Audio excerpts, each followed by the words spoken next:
Experience you wanted to share?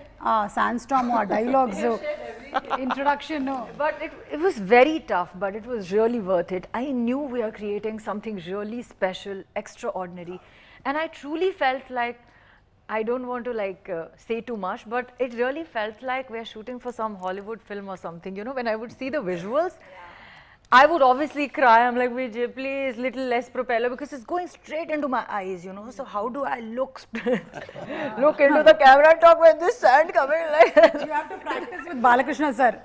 How to look straight. Oh, he's superhuman. I can't. He's something else. He's not human. When he's in front of the camera, now something happens to him. I don't know him there. He's that. Vijay sir is like, I'm already in torture. It's going eyes, nose, mouth. I'm opening my mouth. It's going in my mouth. It's everywhere. Okay, I'm full of dust. Okay. Then I come and I remove, dust it off, and I do this next take. Then he comes close to me. I'm like, now what is the problem? What he wants to add or remove? He's like, call the makeup artist. Put some sand particles in the lashes to look authentic. I am like, means so much detail. It's a tight close-up. He's like, can we have some here? I'm like, if it remains after that blower and propeller, it will remain. But it was really, really challenging, but really, really worth it. And అలాగే బాబీ డియోల్ గారిని animal cinema కన్నా ముందే ఈ సినిమాకి తీసుకోవాలి ఈ క్యారెక్టర్కి అని చెప్పిందే బాలకృష్ణ గారు అని విన్నాం. అంటే ఆయన అనుకున్నటువంటి ఆ సంకల్పం ఎంత గట్టిదో చూడండి. బాబీ డియోల్ గారు ఆల్మోస్ట్ చాలా ఫేజ్ ఆఫ్ హిజ్ కెరియర్ చాలా స్టాగ్నేట్ అయిపోయి ఉన్నటువంటి టైంలో డాకు మహారాజ్కి ఆయన బ్లాక్ చేశారు ఫస్ట్, దెన్ యానిమల్ హ్యాపెండ్ అని ఇక ఆయన తిరిగి చూసుకోనక్కర్లేదు. సో బాబీ డియోల్ గారితో ఉండేటువంటి సీన్స్ కూడా they have come out brilliantly అండి, brilliant. So anything about Bobby garu, Balakrishna గారు? ఇది గ్రేట్ హ్యూమన్ అండి. అంటే ఒకటి ఎక్కడి నుంచి వస్తుంది ఆ సంస్కారం అన్నది ఫ్యామిలీ అంటే ధర్మేంద్ర గారు ఆయన అక్కడి నుంచి బాబీ డియోల్, సన్నీ డియోలు, తర్వాత బాబీ డియోలు. శ్రద్ధ, మీకైతే బాబీ డియోల్ గారితో కాంబినేషన్ ఉంది, కానీ మీ కెమిస్ట్రీ అని చెప్పలేము, ఎందుకంటే పాపం మీ ఆయన చేయాల్సినటువంటి చెడ్డ పనులన్నీ చేస్తున్నారు సినిమాలో. So how was the combo working with Bobby garu? నేను వాళ్ళతోనే ఎక్కువ టైం స్పెండ్ చేసింది, ఎందుకంటే we had more scenes together కదా. So I did get to spend some time talking. Short అవ్వగానే లా చదవడానికి ఎందుకంటే క్యారెక్టర్కి వెళ్ళిపోయి కాన్సన్ట్రేషన్ ఎక్కువ, అది ఎక్కడో వెళ్ళిపోయి మూల ఎక్కడో కుర్చీ చేసుకుని ఏదైనా ఎప్పుడన్నా పొరపాటున కెమెరా ముందు కుర్చీ చేసుకుని కూర్చుంటే టకటకట వెళ్ళిపోయి పక్కన కూర్చునేవాడిని. ఏమైనా ఇంటెన్స్ సీన్ ఉన్నప్పుడు నేను కాదు, ఎప్పుడు అసలు టోటల్ క్యారెక్టర్ ఉండిపోయింది అది వీడెప్పుడు. అంటే అది మంచి quality, that's a good quality, I appreciating that quality, that interest. And అసలు ఎప్పుడు కనపడేది కాదు, లేదండి, ఎక్కడికో వెళ్ళిపోయి కుర్చీ చేసుకుని అలా కూర్చుంది అంతే. Thank you sir. ఎలా వాళ్ళకి యానిమల్ దొరికిందని ఆ కథ చెప్పారు నాకు, and I was like that's amazing. ఎంత ఫ్రాంక్గా నేను అక్కడ ఉన్నాను, నేను ఆ పొజిషన్లో ఉన్నాను, ఇప్పుడు ఈ పొజిషన్లో ఉన్నాను. So he's very frank about that. Was very interesting conversation. So ఇక తమన్ గారు, బాలకృష్ణ గారు అంటే అదొక కల్ట్ కాంబినేషన్. ఐ థింక్ వరుసగా ఇది 4వ సినిమా అనుకుంటాను. అఖండ అయింది, వీరసింహారెడ్డి అయింది, భగవత్ కేసరి, ఇప్పుడు డాకు మహారాజ్, ఇక నెక్స్ట్ రాబోతుంది మళ్ళీ. పైగా ఏంటి, అంతకుముందు సరదాగా అనేవాళ్ళు థియేటర్లలో స్పీకర్లు పగిలిపోతాయి అని, మనం ప్రీ రిలీజ్ ఈవెంట్ లోనే చూసాం. అవును అవును సార్. ఏంటి సార్ మీ కాంబో రహస్యం ఏంటి సార్? తమన్ గారు ఎస్పెషల్లీ మీ సినిమా అనేసరికల్లా ఆ బ్యాక్గ్రౌండ్ స్కోరు, ఈ సినిమాలోని బ్యాక్గ్రౌండ్ స్కోర్ వేరే లెవెల్, డిఫరెంట్.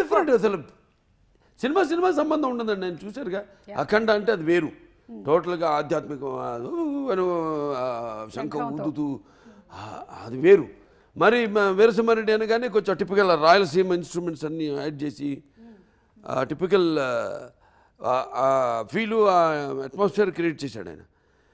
మళ్ళీ మనకి ఇప్పుడు నెలకొండ భగవత్ కేసరి అనగానే అసలు దానికి వేరే టోటల్గా మ్యూజిక్ స్కీమ్ డిజైన్ చేయడం మ్యూజిక్. మనం ఎప్పుడైతే ఆ సినిమాలోని సన్నివేశాలతో మమైకం అవుతామో అప్పుడే సినిమాలు బ్లాక్ బస్టర్ అవుతాయి, అంటే మర్చిపోతాయి, చరిత్రలు నిలిచిపోతాయి. కరెక్ట్.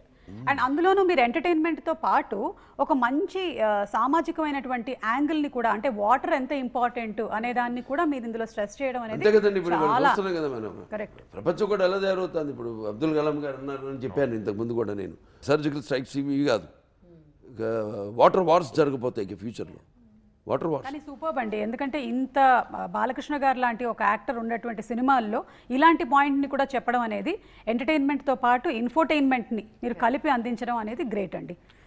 నాకు ఒక అదృష్టం ఏంటంటే సినిమాల ద్వారా నా డైలాగులు, బ్రహ్మాండమైన పదునైన డైలాగులు మన రచయితలు వాళ్ళ చేత రాయించడం వల్ల దర్శకులు, అలాగే మన అన్స్టాపబుల్ ప్రోగ్రామ్ వల్ల అయితేనేమి ఒక 2-3 జనరేషన్స్ కనెక్ట్ అయిపోయాను నేను. కనెక్ట్ అయిపోయాయి కాబట్టి వాళ్ళకి ఎంటర్టైన్మెంట్తో పాటు ఏదో ఒక మెసేజ్. ఇప్పుడు మన ఎవరో వాళ్ళ పిల్లలు కూడా వస్తే కావాలని ఆ పాప అల్లు అర్జున్ పాప ఈ పజిల్స్ ఏదో అంటుంటే నేను అన్నీ వింటున్నా వాళ్ళతో పాటు కలిసిపోయాను. కలిసిపోయి టక్కని మేక తోకకు మేకకు తోక మేకతో అని వాళ్ళే షాక్ తిన్నారు. ఎంతమంది పిల్లలు చూస్తుంటారండి ఆ ప్రోగ్రాము. కరెక్ట్. వాళ్ళందరూ అడుగుతారు కదా, ఏంటి తిని పాడాడు బాలా, అందరూ అదేగా పిలుస్తున్నారు బాలాని. పిల్లలేనా బాలానే, లేకపోతే బడి, లేకపోతే బ్రో పాడాడు ఏంటంటే అప్పుడు వాళ్ళు చెప్తారు పలానా సినిమా ఆదిత్య G69 90 కోట్లలో చేశాడు అతను. ఏంటి ఒకసారి చూపించండి, ఏంటి ఏం అదే వాళ్ళు చూసి ఆశ్చర్యపోతున్నారు. అప్పుడు ఇటువంటి సినిమా చేసామా మనం తీసామా మన తెలుగు వాళ్ళం అని. First socio fantasy fiction, science fiction, first socio science fiction అది.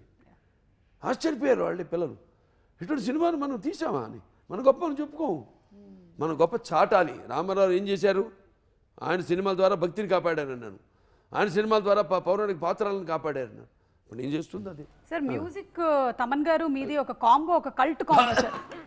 ఆగండి, are you getting suffocated? No. Water. Not water. Save me.